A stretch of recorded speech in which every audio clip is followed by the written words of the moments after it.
दिनचर्या का पूरा नियमावली होना चाहिए। संयम नियम साधना में चाहे गृहस्थ हो चाहे विरक्त हो, बहुत बड़ा इनका योग है।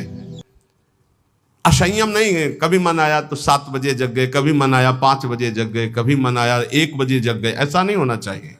असहिष्णुता, सहनशीलता ना होना साधक के प्रेम प्राप्ति में बाधक लक्षण है। हर बात को सहन कर जाओ। सहनशीलता सहत सहत बाढ़े भगति गृह तन गुरु हित गात।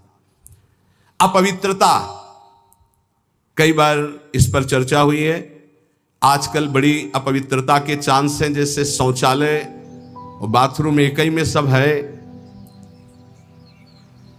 प्रायः ऐसा ही है।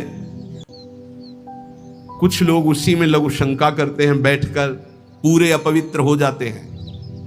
अगर शौच वाला वो स्पर्श हो जाए तो जितना स्पर्श हो जाए कपड़े सब धोने चाहिए। कुछ लोग तो बैठ के ही लघु शंका उसमें करते हैं, बनने को बोले हाथ धो लिए बस हो गए, पूरे अपवित्र हैं। वैष्णव पद्धति उसे स्वीकार नहीं करती। कैसे महापुरुषों का दिन, कल दर्शन किए जब प्रसाद पा रहे थे वो वृद्ध वैष्णव, ऊपर के वस्त्र हटाकर नीचे की, कितना पवित्र पवित्रता। ये मुख में कुछ खाए जूठे चल रहे हो, कैसे तुम्हारा मंत्र सिद्ध होगा? खड़े खड़े लघु शंका कर ली, छिट्टी पैरों में पड़ रही, कैसे मंत्र सिद्ध होगा? बहुत सावधानी की जरूरत है। उपासक चाहे गृहस्थ हो या विरक्त हो, हर समय पवित्र रहता है। अपवित्रता ये सिद्ध नहीं होने देती, साधन को सिद्ध नहीं होने देती, ध्यान रखना। कुछ भी खाने की वृत्ति ऐसी न रखो जो प्रियालाल को भोग नहीं लगाया आप पा रहे हैं। बाजार में खाने वाला तो साधक हो ही नहीं सकता।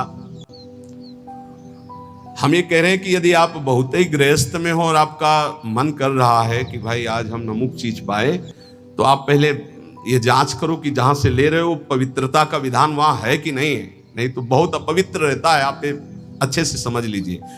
अब वो पदार्थ फिर लेके श्री जी को भोग लगाओ जो पवित्र हो, फिर पा लो तो चलो ठीक है। वही बाजार में खड़े खड़े खाना पीना ये साधक या वैष्णव का लक्षण नहीं है। ये भारी अपवित्रता है जो तुम्हारे भजन में बाधा पहुंचा देगी। मान लीजिए, हाथ जोड़ के कहते हैं, क्योंकि प्रायः अब इस पर छूट है। पवित्रता पवित्रता बहुत सावधानी से। जैसे आप माला जप कर रहे हैं, आपको लघु शंका लगी है, तो अपनी माला को गर्दन के पीछे कहीं ऐसे फंसा लीजिए उच्च भाग में, और बैठकर लघु शंका कीजिए। जहां पानी की व्यवस्था हो या आप अपने पास पानी रखिए, फिर पवित्र होइए। अगर ऐसा है कि जल नहीं है तो रज से कर लीजिए, रज से हाथ धो लीजिए, और जब तक पानी न मिले आचमन न कर लो तब तक माला नहीं, ऐसे नाम जप करो। ये अपवित्रता भगवत प्राप्ति में बहुत बाधक है और लोग इसको मानते ही नहीं हैं। कोई बिरला पवित्रता का निर्वाह करता नहीं मान। कौन भ्रमण में लघु शंका के लिए कमंडल रख रहा है? अब वीआईपी पना हट जाएगा। प्रायः दंड कमंडल, साधु का प्रसिद्ध सोटा लंगोटा, ये सब प्रसिद्ध है। काछ वाच मन निश्चल राखे, धनी धन जननी तेरी रे। बहुत अब प्रायः दर्शन करने वालों में ऐसे दर्शन होते हैं, हाथ में बिस्लरी की बोतल ऐसे, जैसे कोई जल चढ़ाने की गंगा जली नहीं, प्रायः बिस्लरी की बोतल ऐसे हाथ में होगी। जमाना बदलता चला जा रहा है, और या स्मार्ट मोबाइल हाथ में होगा। कोई भले आदमी तो ऐसे मिलते हैं कि मोबाइल से ऐसे वीडियो दाहिने हाथ से बना रहे हो, बाएं हाथ से ऐसे कर रहे हैं। बाएं हाथ से किसको किया जाता है जानते हो? शत्रु पक्ष को। जब राजाओं के यहां दुश्मन का दूत जाता था तो बाएं हाथ से सलूट करता था। तब पता है कि दुश्मन का दूत आया, इसलिए बाएं हाथ से करता था। तो आजकल नए बच्चे वो जानते हैं नहीं, तो मोबाइल से शूट कर रहे हैं ऐसे, बाएं हाथ से ऐसे कर रहे हैं। ये अपवित्र। भगवान के सामने या भगवत भक्तों के सामने, चलो आपके हाथ खाली नहीं, वीडियो बना रहे हो तो नेत्रों से कर लो, बाएं हाथ से काहे को? दुश्मनी काहे को मोल ले रहे हो? बहुत बड़े के दरबार में हो, बहुत बड़े के पार्षद है, वो हर समय देख रहे हैं। आप क्या समझते हो हम अकेले चलते हैं? नहीं बोले 10-20 साथ चलते, नहीं, इनकी बात नहीं कर रहा। एक कदम भी ऐसा नहीं जिसमें हमारी महारानी जी न चलती हो। ये जो छोटे छोटे नवजात शिशु जो ये सब, ये जानते हो महारानी जी के प्रताप का आशीष लेने आते हैं। हमारा कुछ नहीं है, हमारे आगे आगे चलती है हमारी महारानी जी। हम उनकी दासी, उनके पीछे चलती है, आगे वो चलती है। ये जो फूल बरसते हैं ना, ये महारानी जी के चरणों में बरसते हैं। ये जो फूलों के पावड़े बिछे होते हैं ना, मेरी स्वामिनी जी के लिए। अगर ये मेरे लिए लगते ना तो कब का बंद करवा देते, आप ये भी समझ लो। मेरी महारानी जी के दर्शन के लिए कोई नाचता है, कोई रोता है, पूरी भीड़ में सैकड़ों रोते हैं, तो हम उनकी आंखों की तरफ देखते हैं कि मेरी प्रिया जी का कृपा प्रसाद इनकी, भले किसी भाव से। मेरी महारानी जी तो बड़ी रिझवार है ना, हाँ बड़ी रिझवार। कितने के अंतिम बन गए, अंतिम बन गए, समय अंतिम बन गए, क्योंकि उनको तो समझ में नहीं आ रहा है ना, वो तो केवल देख रहे हैं बाबा, लेकिन बाबा के आगे जो चल रहे हैं उनका प्रताप चल रहा है। आप समझते हो ना, किसी के आगे इतना नहीं होता जो आप देख रहे हो, ये महारानी जी के आगे होता है, किसी और के आगे नहीं होता। यहां कोई संत प्रताप उदित नहीं है, ये महारानी जी का प्रताप उदित, राधा प्रताप। जो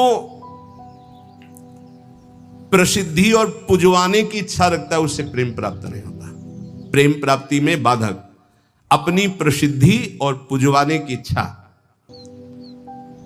नहीं, अपने इष्ट में चित्त को लगा दो। तो सेवक जी महाराज कह रहे हैं, बिस्तर है सब जग विमल कीरति, साधु संगति ना टरे, बास वृंदा विपिन पावे, श्री राधिका जो कृपा करे। अपने आप जगत में विमल कीर्ति का विस्तार हो जाता है जो प्रियालाल में चित्त जोड़ता है। अपनी पुजवाने की इच्छा, मान की चाह, ये प्रेम नहीं प्रकट होने देती। अगला, किसी से भी घृणा, जैसे कोई भी किसी भी तरह का है, किसी भी धर्म का है, कैसे भी आचरण करने वाला है, अगर वो हमारी महारानी के दरबार में आता है तो उसको हम भगवान की तरह आदर करेंगे। उसको एक, जैसे हम सबका आदर करते हैं ऐसे उसका आदर करेंगे। किसी से भी घृणा नहीं, त्रिभुवन में ये तो पक्का समझ लीजिए, किसी से भी घृणा नहीं। घृणा शब्द भक्त के हृदय में नहीं होता, किसी से भी घृणा नहीं। द्वेष, अजात शत्रु भक्त होता है, अगर द्वेष है तो प्रेम प्रकट नहीं हुआ। अद्वेष्टा सर्वभूता नाम, किसी भी संसार में एक भी से भी अगर द्वेष है, दुश्मनी है, तो भगवत प्राप्ति में बाधा हो जाएगी। अजात शत्रु, तुम्हें गाली दे, सर झुका लो, वो तुमसे द्वेष मान रहा है, तुम उससे द्वेष कभी मत मानो। जब दिखाई दे तो नेत्रों से प्रणाम कर लो। और